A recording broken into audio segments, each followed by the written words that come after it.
Hello friends, welcome to our channel Lux physics. आप अगर channel पे नए हैं तो हमारे चैनल को लाइक शेयर एंड सब्सक्राइब कीजिए और ऐसे नए नए वीडियो देखने के लिए सब्सक्राइब तो ज़रूरी कीजिए, क्योंकि फ़िज़िक्स जो है वो बहुत डिफ़िकल्ट सब्जेक्ट है और हम यहाँ पे जो फिज़िक्स का जो सब्जेक्ट है उसको ईजी करने के लिए बहुत सारे वीडियोस बना रहे हैं। तो हमारे चैनल को ट्यून करने के लिए सब्सक्राइब करें। तो आज हम पढ़ने वाले हैं conductivity of conductor, semiconductor and hall effect का टॉपिक, जो बहुत ही ज़्यादा सिंपल टॉपिक है। तो उसका जो बेसिक्स है, पहले तो हम स्टार्ट करेंगे बैंड थ्योरी से। बैंड थ्योरी इसलिए इम्पोर्टेंट है क्योंकि बैंड थ्योरी से ही जो कंडक्टर, इंसुलेटर एंड सेमीकंडक्टर उसको डिवाइड किया गया है। तो पहला जो इम्पोर्टेंट पॉइंट है वो है वैलेंस बैंड। तो जैसे कि हमें ऑलरेडी पता है कि न्यूक्लियस, एटम में न्यूक्लियस होता है, उसके सराउंडिंग में शेल्स होती है। तो जो लास्ट वाली जो शेल है, जिसमें लास्ट वाली शेल जिसमें कि इलेक्ट्रॉन्स प्रेजेंट है बट वो कंप्लीटली फिल्ड नहीं है, तो उस शेल को हम बोलते हैं वैलेंस शेल। Valence shell. और जो इलेक्ट्रॉन्स है उसको हम बोलते हैं वैलेंस इलेक्ट्रॉन्स। ठीक है। तो वैलेंस बैंड जो है वो पूरे के पूरे वैलेंस इलेक्ट्रॉन जो है उनसे बनता है। तो हम ये बोल सकते हैं कि जो electrons mostly tightly bound to the atom है, उससे जो एनर्जी लेवल प्रिपेयर्ड होता है तो उसको हम बोलते हैं वैलेंस बैंड। ठीक है। तो उसके बाद जो है नेक्स्ट है वो है कंडक्शन बैंड। तो कंडक्शन बैंड क्या है, इसके ऊपर जैसे कि हमारे इलेक्ट्रॉन्स फुलफिल हो गए, मतलब ये वैलेंस शेल तक चले गए, उसके बाद उसके ऊपर भी बहुत सारी एनर्जी लेवल्स होती है जो कि एम्प्टी होती है, उसमें कोई भी इलेक्ट्रॉन प्रेजेंट नहीं होता है। तो वो सारे जो एम्प्टी शेल्स है, तो उनसे एक हमारा बनता है कंडक्शन बैंड, जहां पे इलेक्ट्रॉन्स इजीली फ्रीली मूव कर सकते हैं। तो ये कंडीशन जो है वो है हमारे जीरो टेम्परेचर के लिए। और अगर हमें कंडक्शन बैंड में अगर इलेक्ट्रॉन्स को मतलब इलेक्ट्रॉन्स वहां पे अगर प्रेजेंट करवाने हैं या फिर वहां पे इलेक्ट्रॉन्स प्रेजेंट होने चाहिए, तो उसके लिए हमें क्या करना पड़ता है, एक्स्ट्रा एनर्जी देनी पड़ती है कि वैलेंस बैंड से जो इलेक्ट्रॉन्स है वो कंडक्शन बैंड में जाए। उसके लिए हमें क्या करना पड़ता है, एनर्जी देनी पड़ती है to populate that conduction band और कंडक्शन सेल्स। तो वैलेंस बैंड क्या है, जिसमें जो भी बैंड प्रिपेयर हो रहा है सॉलिड में, जो भी बैंड प्रिपेयर हो रहा है वो किससे हो रहा है, तो वैलेंस शेल से और वैलेंस इलेक्ट्रॉन से हो रहा है। तो इसीलिए हम बोलते हैं उसको वैलेंस बैंड। मतलब जो बैंड क्रिएट हो रहा है, जो भी बैंड क्रिएट हो रहा है वो सारा का सारा वैलेंस इलेक्ट्रॉन्स की वजह से हो रहा है। ठीक है। और उसके ऊपर की जो एनर्जी लेवल में एक बैंड तैयार हो रहा है वो क्या है, कंडक्शन बैंड। तो कंडक्शन बैंड क्या है, एक एम्प्टी बैंड है, जहां में जब इलेक्ट्रॉन जाते हैं कंडक्शन बैंड में तो वो फ्रीली मूव कर जाते हैं, मतलब फ्रीली मूव करते हैं। स्पेसिफिक उस पर कोई भी रोक टोक नहीं होती, वो फ्रीली मूव करता है। और तीसरी जो इंपॉर्टेंट चीज है बैंड थ्योरी में वो है बैंड गैप और फॉरबिडन गैप। तो ये क्या है, ये जो दोनों एनर्जी लेवल्स और जो बैंड गैप बैंड है, valence band and conduction band, इन दोनों के बीच में जो भी गैप है, जितना भी है और जो भी है, तो वो दोनों के बीच की जो एनर्जी गैप है उसको हम बोलते हैं बैंड गैप और फॉरबिडन गैप। और यहाँ पे डेफिनेशन में भी बोला गया है कि energy gap separating the valence band and conduction band. और ये जो बैंड का जो मतलब गैप जो है वो डिपेंड करता है कि वो सॉलिड कौन सा है। तो नेक्स्ट में चलो हम पढ़ते हैं कि वो बैंड एनर्जी के ऊपर कैसे हम सॉलिड को क्लासिफाई करते हैं। तो classification of solids on the basis of band theory. तो यहाँ पे देखो, ये है हमारा कंडक्टर, ये है हमारा सेमीकंडक्टर एंड ये है इंसुलेटर। तो मतलब जो भी गैप है कंडक्टर के बीच में, कंडक्टर के केस में वैलेंस बैंड और कंडक्शन बैंड में गैप जो है वो है जीरो गैप। तो जीरो गैप मतलब यहां से इलेक्ट्रॉन इजीली वैलेंस बैंड से कंडक्शन बैंड में मूव कर जाता है, कोई एनर्जी देने की जरूरत नहीं है।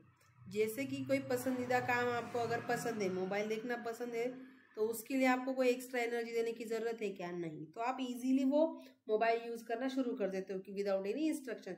उसी तरीके से कंडक्टर में क्या होता है, इलेक्ट्रॉन को कोई भी एक्स्ट्रा एनर्जी देने की जरूरत नहीं है, वो इजीली वैलेंस बैंड से कंडक्शन बैंड में चला जाता है। ठीक है।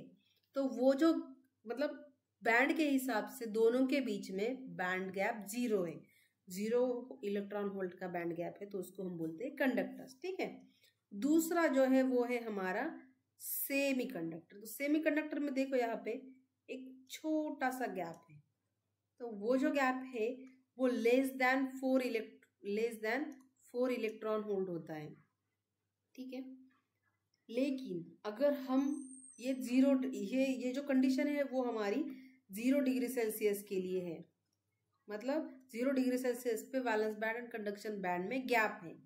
और जब भी हम नॉर्मल टेम्परेचर यानी 25 डिग्री सेल्सियस तक जाते हैं तो वहाँ पे ये जो गैप है ये फुलफिल हो जाता है, मतलब वैलेंस शेल से इलेक्ट्रॉन कंडक्शन बैंड में चले जाते हैं। लेकिन यहाँ पे याद रखने के लिए इम्पोर्टेंट क्या है कि valence band and conduction band में एनर्जी बैंड गैप थोड़ा सा ज़्यादा है एज कंपेयर टू कंडक्टर्स। ठीक है, और अभी तीसरी कंडीशन कौन सी है हमारी?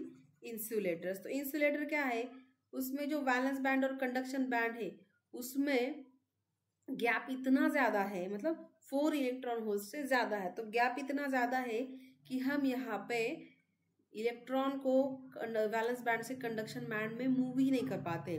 उसके एग्जांपल तो हमें पता ही है, जैसे कि प्लास्टिक हो गया, प्लास्टिक है, वुड है, ये सारी जो चीज़ें हैं वो मतलब हमारी इंसुलेटर में जाती है। मतलब कितनी भी एनर्जी प्रोवाइड कर दो उसको, लेकिन वो इलेक्ट्रॉन वैलेंस बैंड से कंडक्शन बैंड में जाएगा ही नहीं।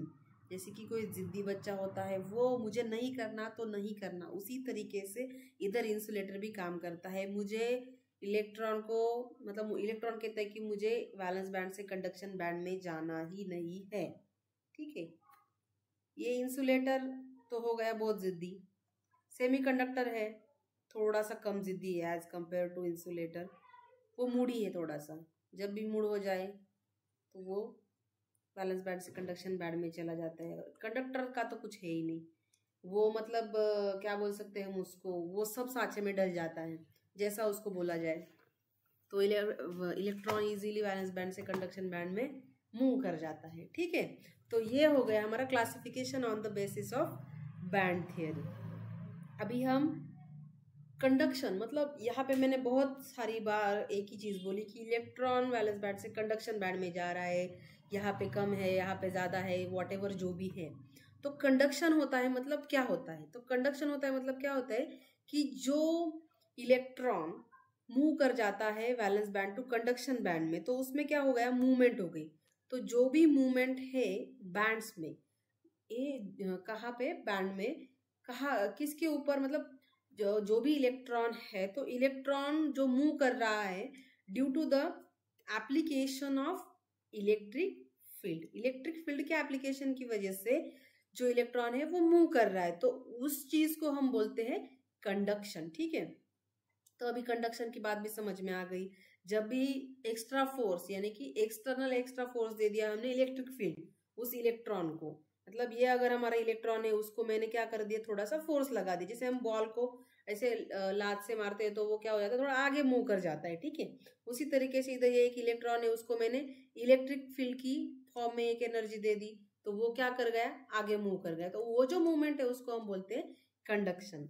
तो कंडक्शन ये तो हो गया, एक कंसेप्ट हो गया कंडक्शन। लेकिन जब इलेक्ट्रॉन एक लोकेशन से दूसरे लोकेशन में जब मूव करता है तो उसको अब एक और चीज बोलते हैं कि वो क्या है, एक करंट है। जब इलेक्ट्रॉन एक लोकेशन से दूसरे लोकेशन पे मूव करता है तो उसको हम करंट भी बोलते हैं। ठीक है, तो एक तो वो जो करंट है इसका एक फॉर्मूला हो गया, current is directly proportional to the electric field. ठीक है, उसमें अभी हमने एक फॉर्मूला को क्या कर दिया, डायरेक्शनलिटी प्रोपोर्शनलिटी जो कांस्टेंट है उसको एक डाल दिया, जो कि है कंडक्टिविटी। तो कंडक्टिविटी मतलब ये क्या है कि इलेक्ट्रॉन मूव कर रहा है तो उसकी एबिलिटी कितनी है, मतलब जो भी अगर सॉलिड ले लिया, जैसे कि कॉपर है, जर्मेनियम है, जर्मेनियम तो हालांकि सेमीकंडक्टर है, बट जो कंडक्टर्स है कॉपर जो भी है एग्जांपल्स, तो वो जो है उसको क्या करते हैं, मतलब उसकी एबिलिटी कितनी है कि वो इलेक्ट्रिसिटी पास कर रहा है उसमें से, उसको हम क्या बोलते हैं, कंडक्टिविटी। ठीक है, तो अभी हम क्या करते हैं, जो कंडक्टिविटी है वो सॉलिड में हम फॉर्मूला वाइज जाते हैं कि सॉलिड में कंडक्टिविटी कितनी होती है। ठीक है, तो देखो ये हमारा कंडक्टर है।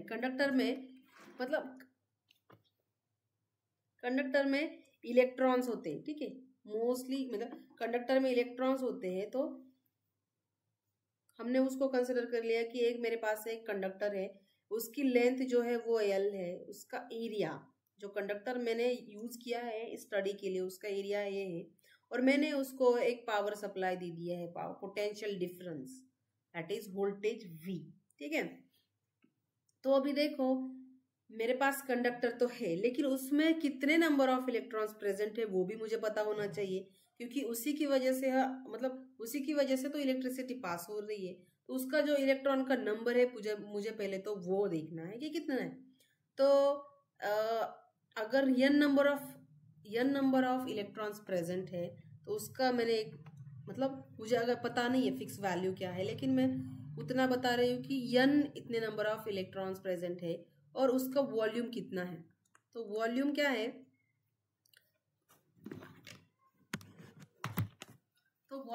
हमारा वॉल्यूम जो है n मल्टीप्लाई बाय V। तो ये हो गया हमारा number of electrons present in the conductor. ठीक है, अभी देखो ये तो हो गया कितने नंबर ऑफ इलेक्ट्रॉन्स प्रेजेंट है, लेकिन जो हमारा जो कंडक्टर है उस कंडक्टर पे टोटल चार्ज कितना है। तो चार्ज जैसे कि हमें पता है कि एक इलेक्ट्रॉन हो गया तो उसके ऊपर चार्ज हम बोलते हैं Q या फिर E भी बोलते हैं, जो भी है उसका वैल्यू कितना था 1.6 इंटू 10⁻⁹ कूलम। ठीक है, तो ये होता है चार्ज की वैल्यू फॉर 1 इलेक्ट्रॉन। तो हमारे पास जो इतने सारे इलेक्ट्रॉन्स इस कंडक्टर में प्रेजेंट है, तो उतने सारे इलेक्ट्रॉन्स पे कितना चार्ज है तो वो भी फाइंड आउट करना है। तो उसके लिए क्या करेंगे, total charge is equal to NeAl। E क्या है हमारा charge on single electron and NeAl total charge on the conductor. ठीक है, तो ये बात समझ में आ गई आपको कि टोटल चार्ज कितना है अभी NeAl, तो total charge on the conductor. ठीक है, उसके बाद एक तो हमें पता चल गया है कि कितने इलेक्ट्रॉन्स प्रेजेंट है और टोटल चार्ज कितना है कंडक्टर पे। अभी हमें क्या करना है कि उसकी कंडक्टिविटी चेक करनी है। तो कंडक्टिविटी अभी स्टेप बाय स्टेप जाते हैं। तो पहले मैंने क्या कर लिया, यहाँ पे वोल्टेज पावर सप्लाई ऑन कर दिया। तो पावर सप्लाई जब भी ऑन करती हूँ तो क्या हो जाता है, इलेक्ट्रॉन्स यहाँ से फ्लो करना शुरू कर देते। जब भी इलेक्ट्रॉन्स फ्लो करते हैं तो वो क्या करेंगे, जो अंदर के जो इलेक्ट्रॉन्स है उसको पुश करते हैं यहाँ से फ्लो करने के लिए। जब भी इलेक्ट्रॉन फ्री होता है, जब भी इलेक्ट्रॉन की मूवमेंट होती है तो उस टाइम पे क्या होता है, करंट पास होता है। ये तो नॉर्मल चीज है, हमें पता है। जब भी हम कोई भी इलेक्ट्रॉन एक जगह से दूसरी जगह पे मूव करता है तो वहां पे करंट फ्लो होना शुरू हो जाता है। ठीक है, तो जो करंट है नॉर्मली हमें पता है करंट क्या है, charge flow per unit time. ये हमारा करंट का फॉर्मूला है। तो अभी हम उसी को यूज करते हैं इधर। ठीक है, यहाँ पे ले लो। तो चार्ज तो हमने पहले ही कितना चार्ज है वो तो हमने पहले इक्वेशन नंबर 2 में ऑलरेडी देख चुके हैं हम।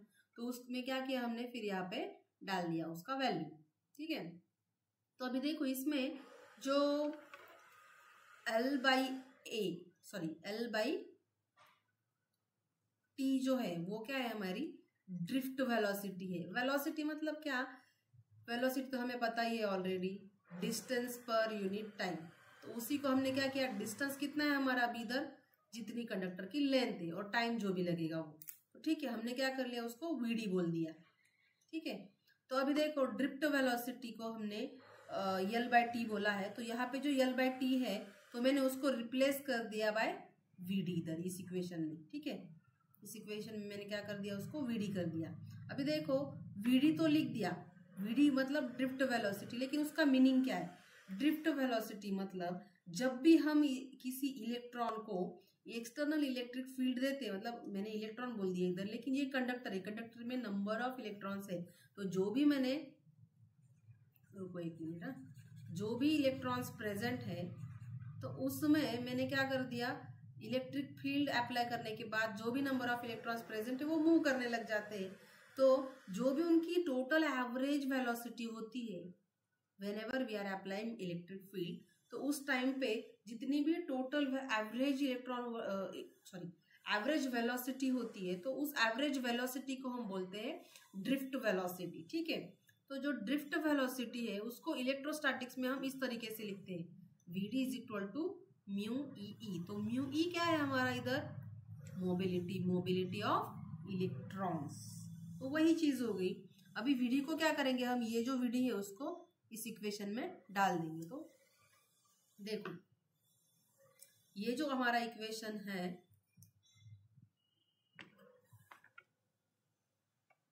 ये जो हमारा इक्वेशन है I is equal to N E A mu E, मतलब जो हमारा इक्वेशन था I is equal to N E A V D. तो वी डी क्या है हमारा भी म्यू ई, तो क्या कर दिया इधर एन ई ए म्यू ई।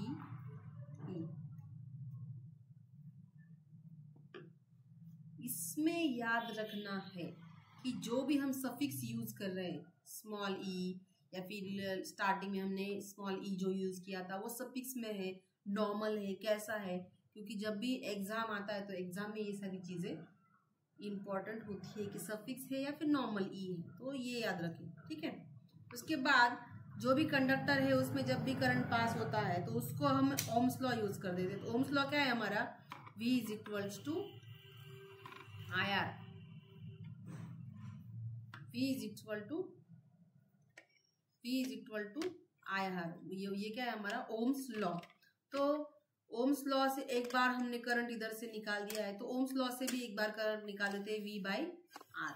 अभी देखो R की जो वैल्यू है हम क्या करेंगे, रेजिस्टेंस का जो फॉर्मूला है उससे लेंगे, R is equal to rho L by A. ये फॉर्मूलाज हमने ऑलरेडी 10th क्लास से, मतलब 10th क्लास से पहले से ही ऑलरेडी पढ़े हुए हैं, तो इसका इतना एक्सप्लेनेशन देने की जरूरत नहीं। तो R क्या है हमारा resistance, that is equal to rho L by A. Rho is the resistivity of conductor. ठीक है, तो अभी एक ये हो गया। तो ये जो R की वैल्यू हम यहाँ पे डाल देते हैं, V upon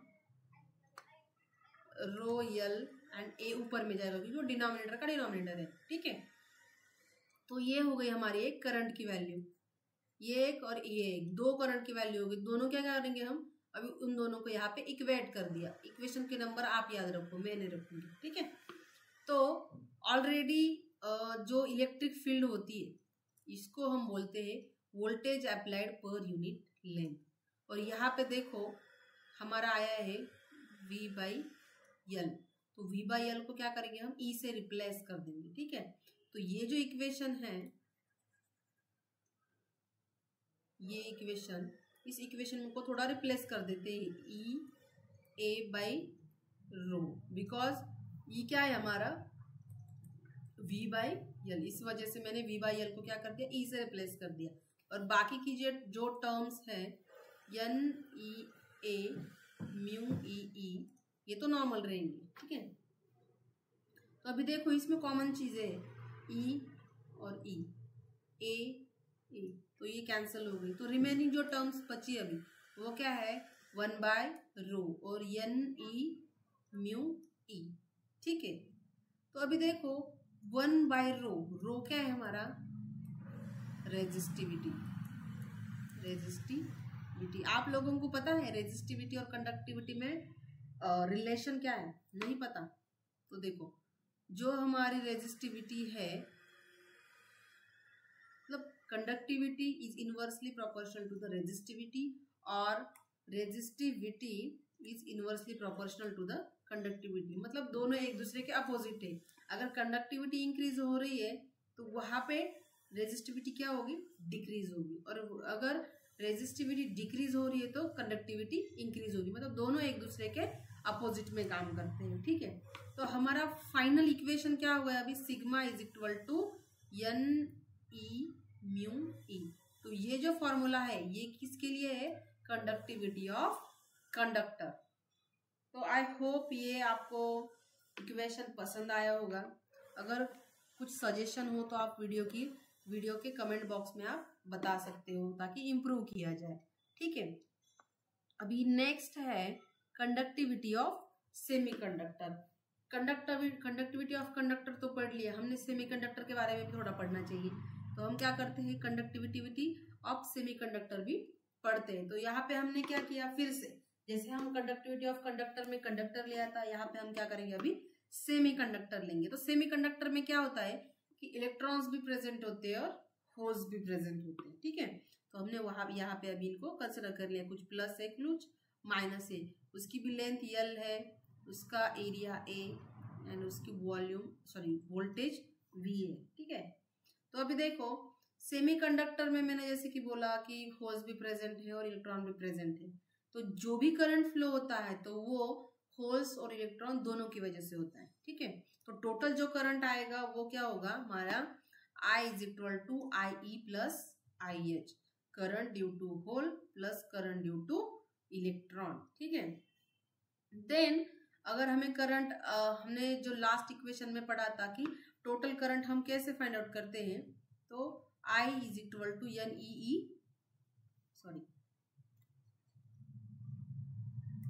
I is equal to N E A V D, मतलब वीडी लिखा था हमने उधर, लेकिन यहाँ पे देखो अभी इलेक्ट्रॉन और होल दोनों हैं, दोनों के लिए हम क्या करेंगे, अलग अलग इक्वेशन।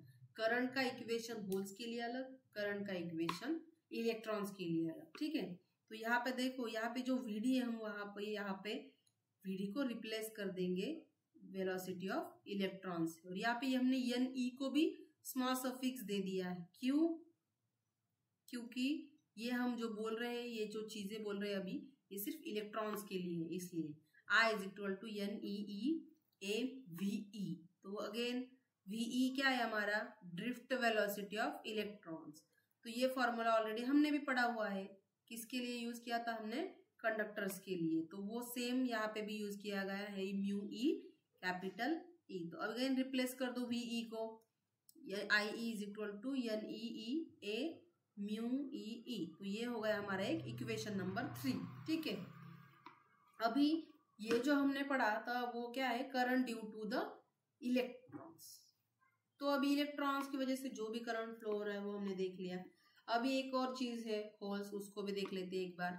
तो सेम जो भी हमने करंट इलेक्ट्रॉन के लिए लिखा वही हमें क्या करना है, होल्स के लिए भी लिखना है। सिर्फ एक चीज चेंज होगी, वो की है सफिक्स। यहाँ पे आई ई था, यहाँ पे आई एच होगा। तो देखो मैं डायरेक्टली एंड में जाती हूँ होल्स के, क्योंकि दोनों की इक्वेशन सेम है, ज़्यादा कुछ चीज़ें चेंज नहीं है, तो रिपीट करने में कोई पॉइंट भी नहीं है। ठीक है, तो अभी दोनों चीज़ें आ गई, दोनों का करंट पता चल गया, तो हम क्या करेंगे, उसको अभी ऐड कर देंगे। इक्वेशन को ठीक से देखो थोड़ा सा बैक करके, तो दोनों इक्वेशन को सिर्फ ऐड करना ही था। ठीक है, तो अभी इसमें 2-3 चीज़ें कॉमन है, एन ई तो एन ई और एन एच दोनों अलग है, ई ए ये दोनों कॉमन हो गए, उसको लिख लिया। ई दोनों कॉमन है तो लिख लिया। मतलब क्या कर दिया हमने, जो कॉमन चीजें पहले लिख लेते हैं उसको,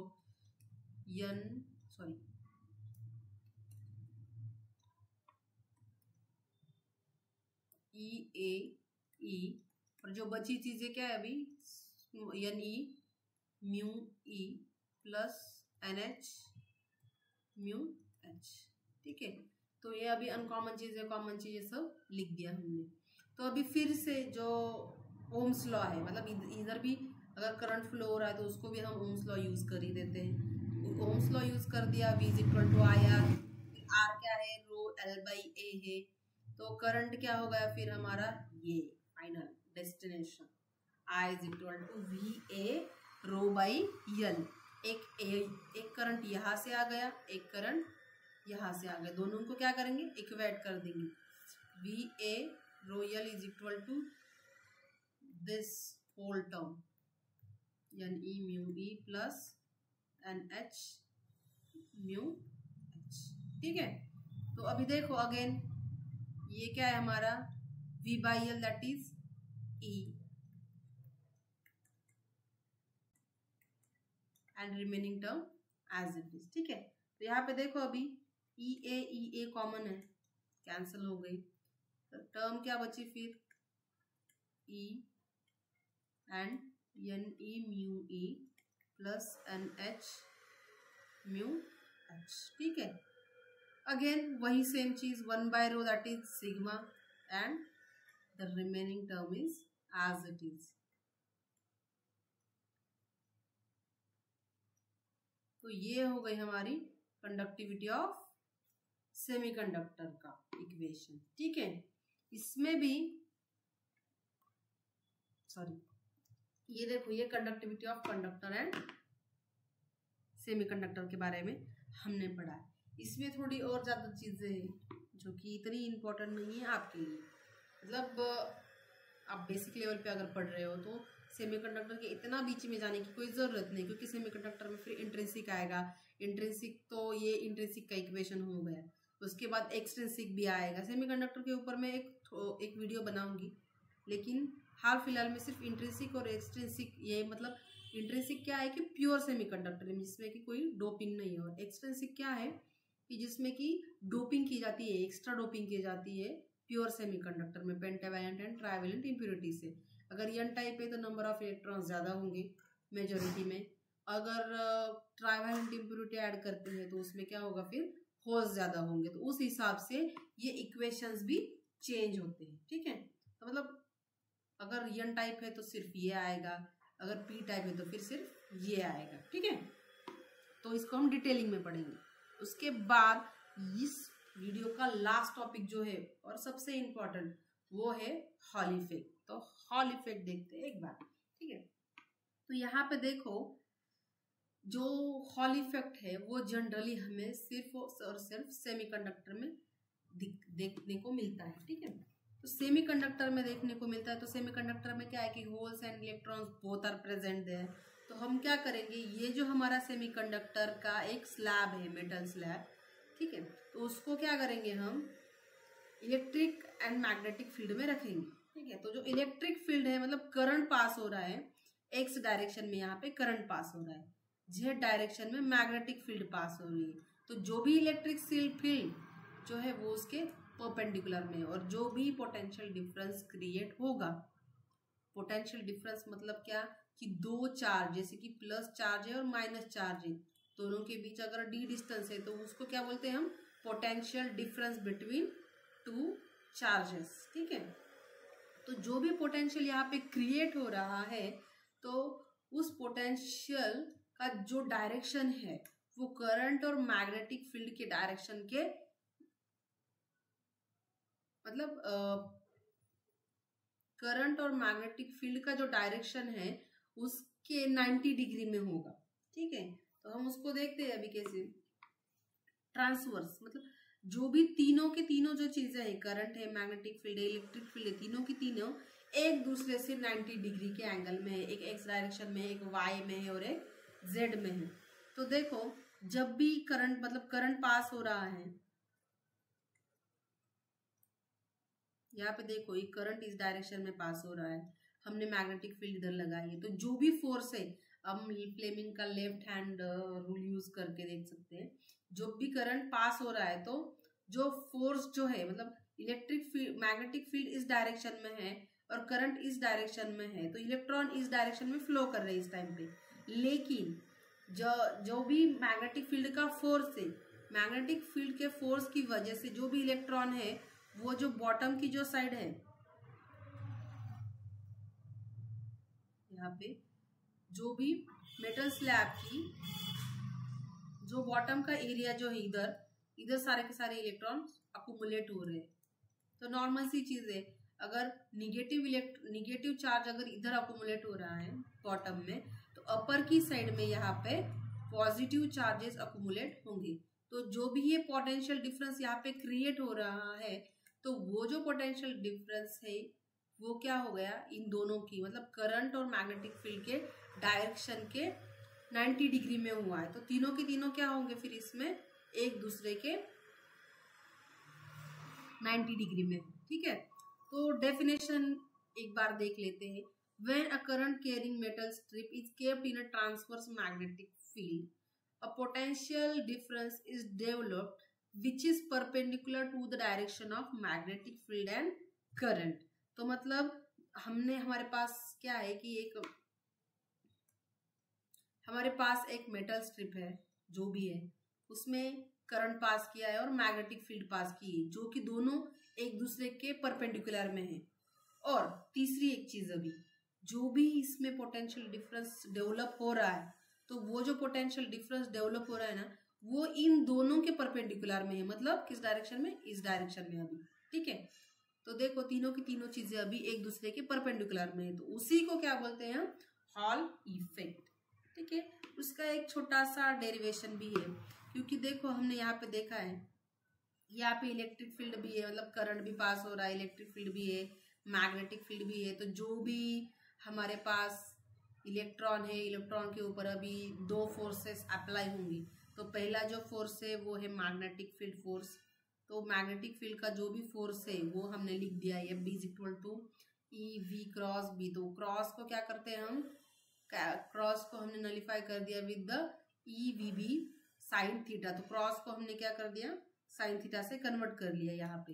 तो साइन थीटा, यहाँ पे एंगल जो है वेलोसिटी का और मैग्नेटिक फील्ड जो भी अप्लाई किए उसका, तो वो 90 डिग्री है। तो टोटल जो angle between V and B जो 90 डिग्री है, तो साइन 90 मतलब क्या हुआ? 1। तो यहाँ पे ये इक्वेशन आ गई, F is equal to E V B. ठीक है, तो ये क्या है हमारी? Force due to magnetic field, force due to magnetic field. ठीक है, अभी यहाँ पे मैग्नेटिक फील्ड का फोर्स तो हो गया, अभी इलेक्ट्रिक फील्ड का फोर्स भी देखते हैं। F is equal to E H. जो भी सफिक्स है वो या तो याद रखो या तो छोड़ दो, लेकिन इंपॉर्टेंट क्या है कि जो भी इलेक्ट्रॉन है, इलेक्ट्रॉन के ऊपर दो फोर्स एक्ट हो रहे हैं। एक तो मैग्नेटिक फील्ड का फोर्स है, दूसरा इलेक्ट्रिक फील्ड का फोर्स है। मैग्नेटिक फील्ड का फोर्स तो हमने देख लिया, इलेक्ट्रिक फील्ड का ये वाला है इक्वेशन नंबर 2। अभी दोनों के दोनों क्या है? फोर्सेस है। तो ऑब्वियसली फोर्सेस को हम क्या करेंगे? इधर इक्वेट कर देंगे, electric field force and magnetic field force को। तो ये देखो ई को क्या कर दिया अभी? ई और ई, ये दोनों क्या हो गए? इधर कैंसिल हो गए। तो remaining terms are this, E H is equal to V B. But हमने लास्ट के इक्वेशन में भी पढ़ा था, V by L is nothing but our E। तो यहाँ पे देखो इस इक्वेशन में जो यल है, यल क्या है? मतलब ये जो अगर हमारा स्लैब है, तो स्लैब में यहाँ पे नीचे की साइड में निगेटिव इलेक्ट्रॉन्स अक्मुलेट हो रहे हैं और ऊपर की साइड में पॉजिटिव। तो ये जो भी है उसमें क्या है? विड्थ है। तो विड्थ क्या है हमारी? इधर D। ठीक है, तो हमने क्या कर दिया फिर? इस यल को D से रिप्लेस कर दिया और वोल्टेज को VH लिख दिया, हॉल वोल्टेज। जो मतलब जो भी वोल्टेज इधर क्रिएट हो रहा है उसको क्या कर दिया? VH लिख दिया। और ये EH इलेक्ट्रिक फील्ड। ठीक है, इलेक्ट्रिक फील्ड हमारी रिप्लेस हो गई फिर इस इक्वेशन के साथ। तो VH by D is nothing but the equal to VD। ठीक है, तो VH क्या है फिर? इधर D को इधर रिप्लेस कर, मतलब मूव कर दिया, तो BVD। This is the equation for Hall voltage. ठीक है, इंपॉर्टेंट है, याद रखना, VH is equal to BVD। And अगर फिर से हम करंट के इक्वेशन में गए, तो करंट के इक्वेशन में जब हम जाते हैं तो करंट का इक्वेशन हमने ऑलरेडी फाइंड आउट किया हुआ है। तो I is equal to NEVA। तो V जो है, अभी क्या करेंगे? ये जो तीनों टर्म्स है उसको इधर डिवाइड कर देते हैं। V is equal to I by NEA। तो इस इक्वेशन नंबर 5 को put in the equation number 4। We will do it here.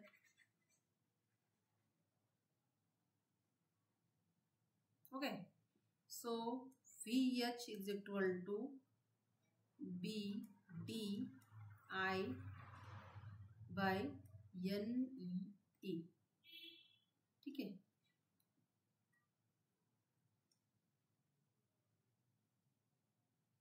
तो ये हो गया हमारा VH। यहाँ पे देखो जो 1 बाई NE है और BDI बाई E, तो 1 बाई NE जो है उसको क्या बोलते हैं हम? RH। और बाकी की चीजें एज इट इज। ठीक है, VH, this is the Hall voltage and we can called it here as a Hall coefficient. RH जो है वो क्या है हमारा हॉल कोएफिशिएंट एंड अदर जो डेरिवेशन है वो एज इट इज।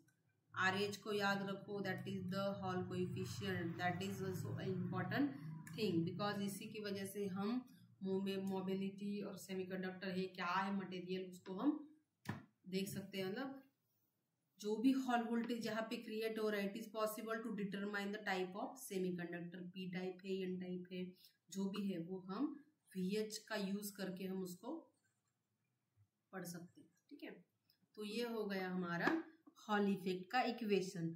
इसमें कोई प्रॉब्लम है तो आप कमेंट बॉक्स में 100% लिखिए, मैं उस आपके प्रॉब्लम सॉल्व करने की जरूर कोशिश करूंगी। और लास्ट में एप्लीकेशन ऑफ हॉल इफेक्ट, पहले तो मैंने ऑलरेडी बोल दिया है कि ये एक्सट्रिंसिक है, इंट्रिंसिक है, कौन सा टाइप का सेमीकंडक्टर है, P टाइप है, N टाइप है, उसको फाइंड आउट करने के लिए हम जनरली हॉल इफेक्ट का स्टडी करते हैं। उसके बाद to determine the carrier concentration, अगर हमें हमारे पास RH की वैल्यू पॉसिबली है, मतलब RH जो भी हम फाइंड आउट कर सकते हैं, तो उसके बाद उसमें कितने कैरियर कॉन्सेंट्रेशन है, मतलब कैरियर कॉन्सेंट्रेशन मतलब कैरियर क्या है कि मतलब N टाइप है तो उसमें होल ज्यादा है तो होल क्या हो गए फिर यहाँ पे कैरियर, अगर N टाइप है तो उसमें क्या है कि इलेक्ट्रॉन, तो इलेक्ट्रॉन यहाँ पे क्या हो गए कैरियर्स। ठीक है, तो ये जो है उसको हम फाइंड आउट कर सकते हैं कैरियर कॉन्सेंट्रेशन को by using the RH value. उसके बाद हम मोबिलिटी भी फाइंड आउट कर सकते हैं, कंडक्टिविटी भी फाइंड आउट कर सकते हैं। ठीक है, and these are all the 3 applications of Hall effect. अगर आपको कोई नई चीज़ पढ़नी है फिजिक्स के लिए, जैसे कि कोई टॉपिक हो गया जो आपको समझ में नहीं आ रहा है, आप सजेशन बॉक्स में हमें बता सकते हैं। मैं उस टॉपिक को और अच्छे तरीके से आपको समझाने की कोशिश करती हूँ। अगर आप हमारे चैनल पे नए हैं तो हमारे चैनल को सब्सक्राइब कीजिए और नए नए वीडियोस ऐसे ही देखते रहिए। आपका प्यार हमारे लिए बहुत ज़्यादा इम्पोर्टेंट है। ऐसे ही हमारे चैनल को लाइक कीजिए, शेयर कीजिए एंड सब्सक्राइब कीजिए एंड थैंक यू फॉर